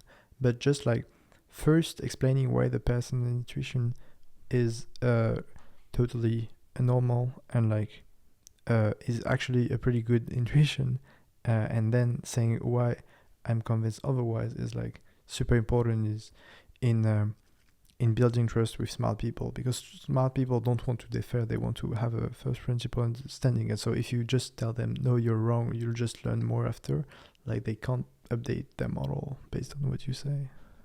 But this doesn't really scale, right? Because you're able to, talk to people, maybe in French, to people interested in France, and like you spend like a few years learning about alignment. If those people learn about it for a few months, will they be able to just like teach it to other people? Like how long would the training take for them to be able to teach other people? I think that motivated and smart people can learn in a few months. At least all the theoretical part. Is there any other Simeon that was able to learn it in a few months? I didn't learn it in a few months. But I know some very motivated people from the bootcamp actually, who are like super rapidly upskilling on everything. Imagine you had Sam Beckman-Fried in front of you, and you had to convince him to give you more funding. What would be the pitch? You have 2 minutes. I guess the crux for why you, Sam, don't spend $1 billion per year on alignment is short timelines. So I would probably just I'm meta level now, but I would just remake the arguments on short timelines and try to understand and to convince him of short timelines. Maybe send him the thread you wrote about one take equals one reason to care more about short timelines, or one retreat equals 3 takes. Yeah, potentially. Do you have any other last thought to share to people about what you're doing, or why they should care about short timelines? Like a final word for YouTube, Twitter, the outside world, internet.